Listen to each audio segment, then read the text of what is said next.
Please subscribe Ito Money Vlog.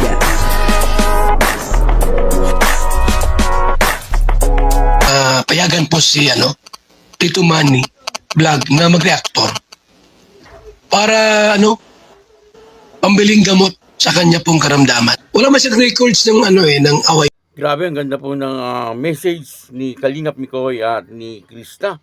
At dito yung mapapanood po natin, si Kalingap Mikoy at si Krista.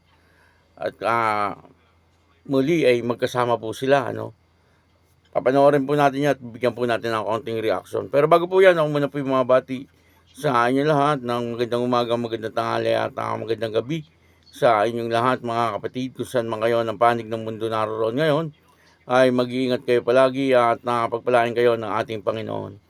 Maraming salamat din po sa patuloy na tumatangkilik sa aking YouTube channel at nanonood sa aking video reaction. Patuloy lang po natin suportahan sila Kuya Bal Santos Matubang, Kalingap Rab, at Ed the Vlog, Jack Tapia, at yung mga kasamahan ko pong reactor sa Kalingap. Ganun din po yung mga charity vlogger na Kalingap partner. Ito po yung video na kung saan ay napakaganda po nung mensahe ni Krista at saka ni Kalingap Mikoy.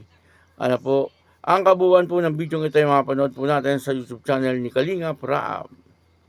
Nahanap po natin si Krista. Hawakan nyo isa-isa, parang ito yung mic. Ayan, Krista, ano masasabi mo sa 260 na pabahay po ng Team Kalingap? Siyempre po, masaya po ako kasi another may bago na naman natulungan ang Kalingap ngayon. At masaya din po ako kasi first time ko pong makapunta dito at hindi ko po in-expect na yung dating yung napanood ko nung una na nandun pa sa malayo na yung bahay nila tapos di okay hanggang sa ganito. Ayan, malaki na and natutuwa po kasi natulungan sila. Ay, meron lang may nagpapatanong din. Kalingap Mikoy, bro, ano masasabi mo sa mga mo na si Krista?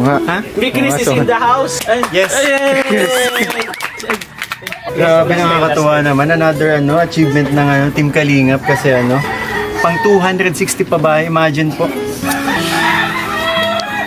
Ayun, congrats sa Tres Marias and sa family nila kasi yun finally nagkaroon din sila ng isang maayos na tahanan, di ba? Maraming salamat sa Team Kalingap.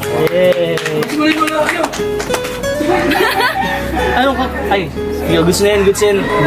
Ayun, magandang hapon po sa inyong lahat. Una sa lahat po, gusto ko lang congratulate ang pamilya ni Nanay Luningning dahil sa dito sa bago nilang bahay na nagmula sa Team Kalingap po. Congratulations po. And para sa mga magkakapatid, sana magsilbing pagbabago sa buhay ninyo, panibagong bagong lahat, bagong kapitbahay, mga bagong kaibigan.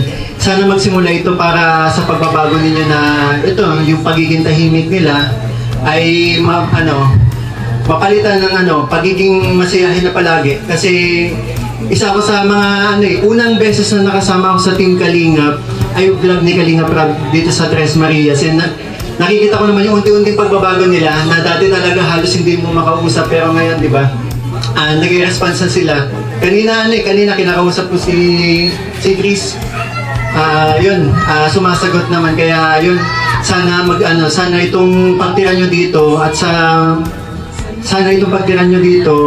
tapos may mga bagong kayong kaibigan, sana magsilbing pagbabago na to sa buhay ninyo. And para sa Team Kalingap po, gusto ko lang din i-congratulate po para sa panibagong achievement dahil sa ito pang 260 pabahay na po na nagawa ng Team Kalingap. And maraming salamat po kay Kuya Bal Santos Matubang, at Ed na Kalingap Rab po, at sa lahat ng bumubuo ng Team Kalingap po.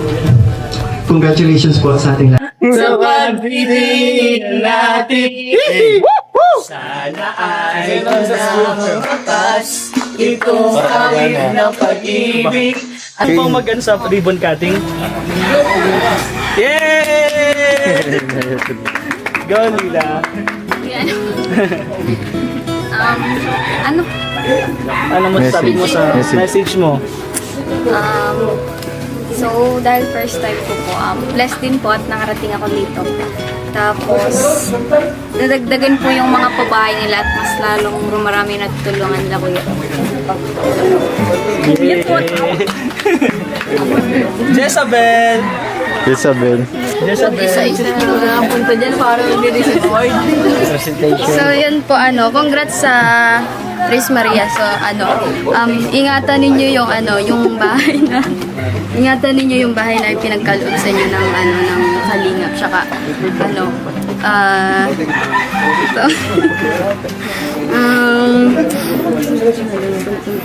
ayun ingatan ninyo tapos panatilihin ninyong palaging malinis kasi nang napakaswerte ninyo na nagkameron kayo ng isang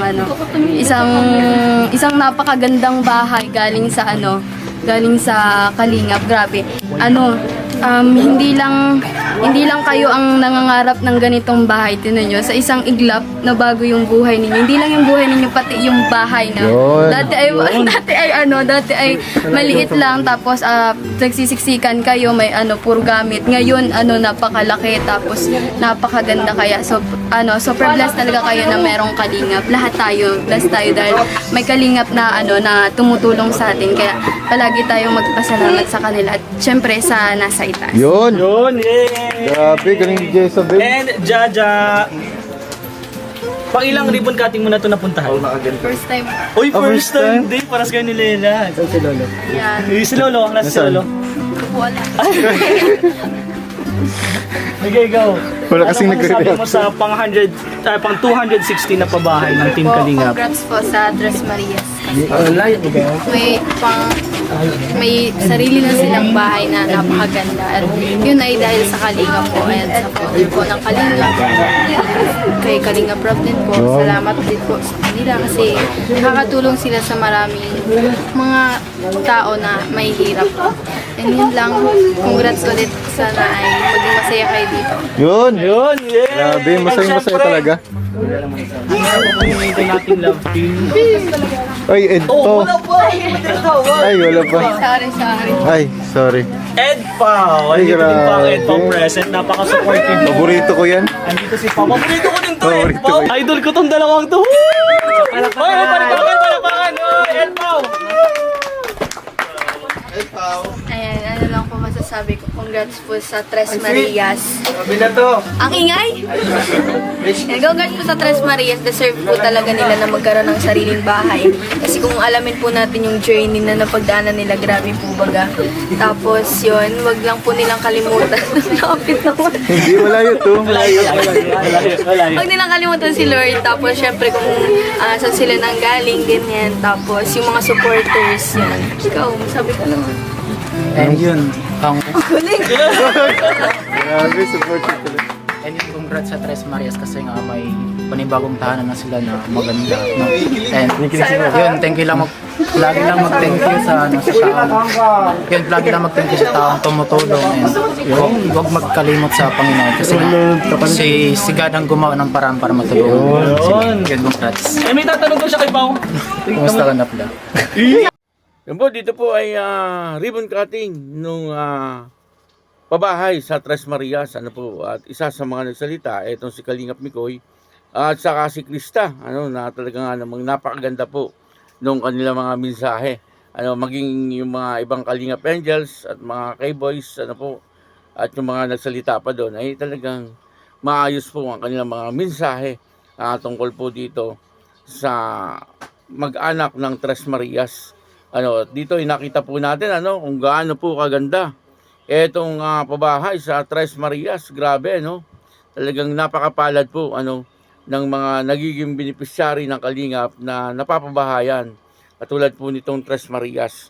Ito naman po ay karapat-dapat talaga na mapabahayan ito pong Tres Marias kasi nakita naman po natin yung dati po nilang bahay na talagang halos butas-butas na. Yung dingding ay talagang may mga siwang. Yung bubong ay tumutulo. At talagang napaka-delikado na rin para po doon sa mag-anak. Lalong-lalo na po doon sa mga dalaga. Na pwede po silang pasukin doon, ng masasamang loob. Pwedeng mangyari po yung ganun. Pero dito po sa pinagawa ng Kalingap na bahay ay talagang safe na safe po sila dito. talagang napakaganda nung pabahay, Di lang po pabahay, kahit po yung mga gamit doon po sa loob ng bahay ay kumpleto na rin. Pinilihan na rin ng Kalingap, siyempre sa tulong din po ng mga sponsor. Kaya una sa lahat, siyempre nagpapasalamat po tayo sa ating Panginoon, sapagkat ginamit po ang Kalingap at yung mga sponsor upang mapabahayan ng napakagandang bahay etong Tres Marias. At nakakatuwa naman na isa na namang pamilya ang talagang nakita po natin na natulungan ng Kalingap at nabago po yung buhay. At siguro dahil marami na pong tao doon sa kapaligiran nitong bahay ng Tres Marias, ay baka tuluyan ng mabago yung pagiging mahiyain na nung magkakapatid. Maging yung lalaki, si Tutoy, at yung tatlong magkakapatid, sana ay magtuloy-tuloy na po yung kanilang improvement na maging maayos yung pakikipagharap nila sa mga tao at yung pagiging mahiyain ay mabawasan na.